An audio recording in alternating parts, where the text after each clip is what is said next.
Welcome to Suman TV. Siraj ఎవరైతే విజయనగరం పోలీసుల అదుపులో ఉన్నాడో సిరాజ్కి సంబంధించిన ఒక కీలక సమాచారం మనకు అందుతుంది. సిరాజ్ విజయనగరంలో భారీ కుట్లకు ప్లాన్ చేసినట్టుగా తెలుస్తుంది. విజయనగరంలో 4 ప్రాంతాలు, చాలా ముఖ్యమైన ప్రాంతాలు, పైడితల్లి అమ్మవారి ఆలయం దగ్గర పేలుడికి ప్లాన్ చేసినట్టుగా ఇప్పుడే సమాచారం అందుతుంది. పైడితల్లి అమ్మవారిది చాలా ఫేమస్. విజయనగరంలో మరో 2 నెలల్లో దసరా తర్వాత పైడితల్లి ఉత్సవం జరుగుతుంది.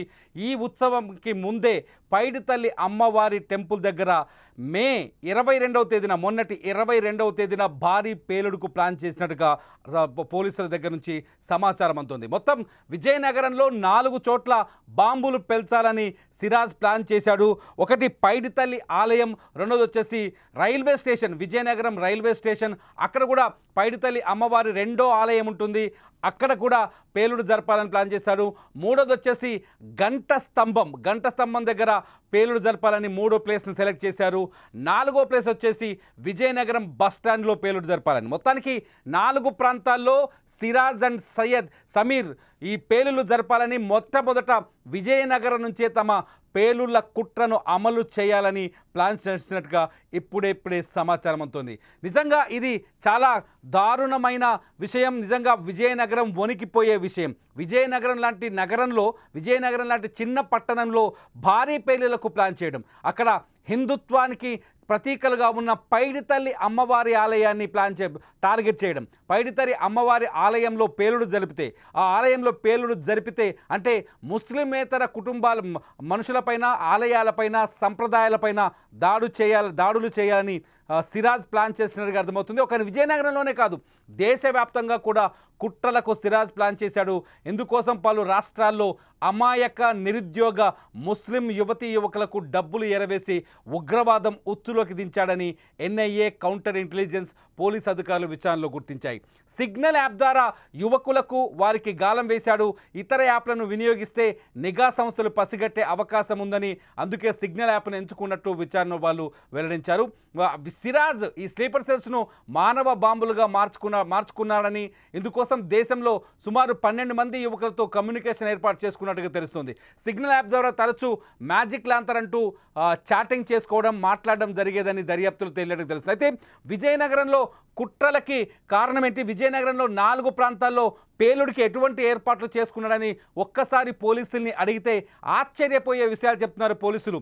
విజయనగరంలో ఏదైతే దీపావళి టపాసులకు కావచ్చు, లేకపోతే చిన్న సంబరాలకి ఏదైతే టపాసులు తయారు చేస్తారో, ఈ టపాసులు తయారు చేసే ప్లేస్లోనే ఆ పేలుడుకు కావాల్సిన పదార్థాలని సిరాజ్ కొనుగోలు చేశాడు. టపాసులు అమ్మే ప్రాంతంలో ఒక స్థానికంగా ఉండే పిల్లలకి డబ్బుల్ని ఎరగా పెట్టి అక్కడి నుంచి పేలుడు సామాగ్రిని కిలోల కొద్దీ కొనుగోలు చేసి బాంబుల్ని రెడీ చేశాడు. అలా ఐఈడి బాంబుల్ని తయారు చేసిన సిరాజ్ ఆ బాంబుల్ని తీసుకెళ్లి రంపచోడవరం అడవుల్లో ఒకసారి పేల్చి దాన్ని టెస్ట్ చేశారు. ఆ తర్వాత ఈ నెల 22వ తేదీన విజయనగరం నడిబొడ్డున 4 ప్రాంతాల్లో ఒకేసారి బాంబుల్ని పేల్చాలని ప్లాన్ చేశాడు. 22వ తేదీకి ముందే సిరాజ్ పోలీసులకు దొరికాడు. దీంతో ఈ కుట్ర పూర్తిగా భగ్నమైంది. విజయనగరంలో పేలులు జరిపిన తర్వాత హైదరాబాదులో పేలులు జరపాలని ప్లాన్ చేశారు. హైదరాబాదులో కూడా కొన్ని కీలకమైన ప్రాంతాలని గుర్తించినట్టుగా హైదరాబాద్ ఆపరేషన్స్ అన్ని సమీర్ చేతికిచ్చాడు సిరాజే మొత్తం ఈ టీంకి నాయకుడు. సమీర్ చేతికిచ్చి సమీర్ ద్వారా హైదరాబాద్లో కొంతమంది యువకుల్ని రిక్రూట్ చేసి హైదరాబాదులో కూడా పేలుడు జరపాలని ప్లాన్ చేశాడు. హైదరాబాద్ తర్వాత బెంగళూరులో కూడా ఇటువంటి కుట్రకే ప్రయత్నించినట్టుగా తెలుస్తుంది. బెంగళూరుకి సంబంధించిన కర్ణాటక నుంచి కూడా కొంతమంది యువకుల్ని రిక్రూట్ చేసుకున్నాడు. ఆ యువకులకి సిగ్నల్ యాప్ ద్వారా కావచ్చు, లేకపోతే ఇతర సోషల్ మీడియా అకౌంట్స్ ద్వారా వాళ్ళకి టచ్లోకి వెళ్ళాడు. బెంగళూరులో ఎక్కడైతే పేలులు జరపాలనుకున్నారో ఆ ప్రాంతాల్ని ఇప్పటికే గుర్తించారు. బెంగళూరు, ముంబై, అలాగే చెన్నై కూడా టార్గెట్ చేశాడు సిరాజ్. ఎక్కడో విజయనగరంలో కూర్చొని మొత్తం దేశవ్యాప్తంగా ఎక్కడెక్కడ పేలులు జరపాలి, ఏ టైంలో పేలులు జరపాలి, ఏ టైంలో బ్లాస్ట్లు చేయాలి అనే ఒక మాస్టర్ ప్లాన్ని రెడీ చేశాడు. ఈ దుబాయ్ నుంచి ఇద్దరు వ్యక్తులు ఎవరైతే ఉన్నారో వాళ్ళ దుబాయ్ నుంచి ఫండింగ్ తీసుకొని ఆ ఫండింగ్ ద్వారా ఈ బాంబుల తయారీకి కావాల్సిన పేలుడు పదార్థాన్ని తీసుకున్నట్టుగా తెలుస్తుంది. అయితే సిరాజ్ కుటుంబం, Siraj family complete police family, Siraj తండ్రి కూడా పోలీస్ డిపార్ట్మెంట్లో పనిచేస్తున్నాడు. దీంతో సిరాజ్ ఇంత ఉన్మాదంతో, ఇంత ఉగ్రవాదంతో ఉన్నాడని, ఇంత పగతో, దేశం పైన పగతో రగిలిపోతున్నాడని ఎవరు గుర్తించలేకపోయారు. సిరాజ్ తండ్రి పోలీస్ అధికారి కావడంతో సిరాజ్ కూడా ఈ దేశభక్తుడని విజయనగరం వాసులు నమ్మారు. సిరాజ్ ఒక ఇంటిని అద్దెకు తీసుకొని, ఫ్యామిలీ నుంచి దూరంగా వెళ్ళి ఒక ఇంటిని అద్దెకు తీసుకొని అక్కడ ఈ ఉగ్రవాద కార్యకలాపాలు మొదలుపెట్టాడు. ఆ ఇంట్లో ఉంటూ దేశంలోని వివిధ ప్రాంతాల్లో పేద ముస్లిం పిల్లలుంటే వాళ్ళని టచ్లోకి వెళ్ళి, మదర్సాలో చదువుకునే పిల్లల్ని వాళ్ళని టచ్లోకి వెళ్ళి వాళ్ళతో ఫోన్లో మాట్లాడుతూ, సిగ్నల్ యాప్ ద్వారా మాట్లాడుతూ వాళ్ళలో ఉన్మాదాన్ని నూరిపోసే ప్రయత్నం చేశాడు. ఇలా మొత్తం దేశవ్యాప్తంగా 20 మందిని రిక్రూట్ చేసుకున్నాడు సిరాజ్. ఆ 20 మంది ద్వారా దేశవ్యాప్తంగా బాంబు పేలులు జరపాలని ప్లాన్ చేశాడు. అంతేకాదు ఆ 20 మందిలో ఒక 12 మందిని మానవ బాంబులుగా మార్చాలనుకున్నాడు. సూసైడ్ బాంబర్స్గా మార్చి జనసంద్రం ఎక్కువగా ఉన్న చోట, లేకపోతే హిందూ దేవాలయాలు, లేకపోతే ఇతర ముస్లిమేతర కమ్యూనిటీలో ఎక్కువగా జమ అయ్యే చోట, గుమిగూడే చోట మానవ బాంబుల్ని పేల్చాలని ప్రయత్నించాడు. ఇటు విజయనగరంలో ఒక్కసారిగా విజయనగరంలో ఉంటూ సిరాజ్ పైడితల్లి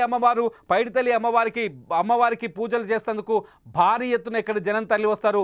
మనం ఫైల్ చార్ట్స్లో చూస్తున్నాం. పైడితల్లి సిరిమానోత్సవంలో జనం ఏ స్థాయిలో వస్తారు. ఉత్తరాంధ్రతో పాటు ఒడిశా నుంచి కూడా భారీ ఎత్తున ఇక్కడికి భక్తులు వస్తారు. అమ్మవారి సిరిమానోత్సవాన్ని కల్లారా తిలకించి ఎంతో తన్మయం పొందుతారు. ఇటువంటి సిరిమానోత్సవాన్ని కూడా బెదిరింపులతో, ఇటువంటి సిరిమానోత్సవానికి కూడా భయాన్ని అంటగట్టాలని ప్లాన్ చేశాడు సిరాజ్. సిరిమానోత్సవంలో విజయనగరం వీధులు ఖాళీగా కనిపించవు. సిరిమానోత్సవం రోజు జనంతో కిక్కిరిసిపోతాయి. ఆ వీధుల్లో బాంబులు పేలిస్తే, ఆ వీధుల్లో ఉగ్రవాద కార్యకలాపాలు చేపట్టి బాంబులు పేలిస్తే సిరిమానోత్సవాన్ని బెదిరించవచ్చు, జరగకుండా చూడాలి అన్నది సిరాజ్ మొదటి ప్లాన్ లాగా తెలుస్తుంది. తను ఉంటున్న విజయనగరంలోనే విధ్వంసం చేస్తే ఖచ్చితంగా తనకి అంతర్జాతీయ ఉగ్రవాద సంస్థల నుంచి కాంటాక్ట్స్ వస్తాయని, అంతర్జాతీయ ఉగ్రవాద సంస్థలు తనని కాంటాక్ట్ చేస్తాయని సిరాజ్ ఒక దుర్మార్గమైన ఆలోచన చేశాడు. ఆ దుర్మార్గమైన ఆలోచనలో భాగంగా అమ్మవారి సిరిమానోత్సవాన్ని టార్గెట్ చేసినట్టుగా సమాచారం ఉంటుంది. సిరిమానోత్సవంలో అమ్మవారి టెంపుల్, పైడితల్లి అమ్మవారి టెంపుల్తో పాటు Vizianagaram railway station, Vizianagaram bus station, Vizianagaram Ganta tower ఏదైతే ఉందో, గంటా స్తంభం ఉందో, ఈ 4 ప్రాంతాల్లో బాంబులు పేల్చి విజయనగరాన్ని రక్తసిక్తం చేయాలని ప్లాన్ చేశాడు సిరాజ్. కానీ మే 22వ తేదీని దీనికి ముహూర్తంగా ఫిక్స్ చేశాడు. మే 22వ తేదీన ఒక ప్లాన్ ప్రకారం, ఒక పద్ధతి ప్రకారం బాంబులు పేల్చి విధ్వంసాన్ని సృష్టించాలని ప్లాన్ చేశాడు. విజయనగరంలో గనక ఈ పైలట్ ప్రాజెక్టు ఓకే అయితే, ఈ పైలట్ ప్రాజెక్టు సక్సెస్ అయితే ఆ తర్వాత హైదరాబాద్ నగరాన్ని టార్గెట్ చేయాలనుకున్నాడు. హైదరాబాద్లో కూడా ఇప్పటికే 6 వ్యక్తులతో ఒక టీం తయారు చేసి వాళ్ళని కూడా ఈ పేలుళ్లలో ఇన్వాల్వ్ చేయాలనుకుంటారు. నిన్ననే ఎన్ఐఏ ఈ కేసుని, సిరాజ్ అండ్ సమీర్ కేసుని ఎన్ఐఏ స్వాధీనం చేసుకుంది. సమీర్, సిరాజ్ని మరోసారి, ఇప్పటికే కస్టడీ ముగిసింది వీళ్ళకి, పోలీస్ కస్టడీ, మరోసారి ఎన్ఐఏ వీళ్ళని కస్టడీలోకి తీసుకునే అవకాశం కనిపిస్తుంది. ఇవాళ కానీ రేపు కానీ ఎన్ఐఏ వీళ్ళని అదుపులోకి తీసుకొని వీళ్ళు చేస్తున్న కుట్రలకు సంబంధించి మరింత సమాచారాన్ని కూపీని లాగే ప్రయత్నం చేస్తుంది. ఇప్పటికే ఎన్ఐఏ సిరాజ్ కేసులో ఇన్వాల్వ్ అయ్యింది. సిరాజ్ ఎవరెవరిని స్లీపర్ సెల్స్గా రిక్రూట్ చేశారు, వాళ్ళు ఏ ప్రాంతాల్లో ఉన్నవాళ్ళు, ఎవరెవరు సిరాజ్తో సోషల్ మీడియా ద్వారా సంప్రదింపులు జరిపారు అనే అంశాన్ని పరిశీలిస్తోంది. హైదరాబాదులో కూడా 2 రోజుల క్రితం ఎన్ఐఏ కీలక సోదాలు జరిపింది. సమీర్ ఇంటితో పాటు మరి పాత బస్తీలో మరో 3 చోట్ల సోదాలు జరిపింది. సిరాజ్తో టచ్లో ఉన్న అందరి ఎక్కడెక్కడ ఉన్నారో వాళ్ళ చిరునామాలు వెతుకుతోంది ఎన్ఐఏ. ఇటు ఇతర రాష్ట్రాల్లో కూడా, పక్క రాష్ట్రాల్లో, మహారాష్ట్రలో కూడా సిరాజ్కి సంబంధించిన ఆనవాళ్ళు ఉన్నట్టుగా తెలుస్తోంది. మధ్యప్రదేశ్లో కూడా సిరాజ్తో టచ్లోకి ఉన్న యువకులు కొందరు ఉన్నారని తెలుస్తోంది. వాళ్ళను కూడా వేటాడుతోంది ఎన్ఐఏ. 2 రోజులకి నిన్ననే వరంగల్లో కూడా 2 వ్యక్తులని అదుపులోకి తీసుకున్నారు పోలీసులు. సిరాజ్తో ఆ 2 టచ్లో ఉన్నారని, వరంగల్లో కూడా విధ్వంసానికి ప్లాన్ చేసి ఉంటాడా సిరాజ్ అనే ఒక ఆందోళన మాత్రం కనిపిస్తుంది. మొత్తానికి సిరాజ్ ఇంజనీరింగ్ చదువుకొని బుద్ధిగా ఉద్యోగం చేసుకోవాల్సిన సిరాజ్ ఉగ్రవాదిగా మారి ఈ దేశంలో విధ్వంసాన్ని సృష్టించాలని ప్లాన్ చేశారు. మొత్తానికి సిరాజ్ పైడితల్లి అమ్మవారి ఆలయాన్ని టార్గెట్ చేయడం ఇప్పుడు భక్తుల్లో ఆందోళన క్రియేట్ చేస్తోంది. చూస్తూనే ఉండండి. సిరాజ్కి సంబంధించిన మరి కుట్రలు ఇంకెన్ని ఉన్నాయి, సిరాజ్ ఇంకా పోలీసుల ముందు ఎన్ని నిజాల్ని బయటకు కక్కుతాడు, ఏ ప్రాంతాల్ని టార్గెట్ చేశారనే అప్డేట్స్ని మీరు సుమన్ టీవీలో రెగ్యులర్గా తెలుసుకోవచ్చు. చూస్తూనే ఉండండి సుమన్ టీవీ లైవ్.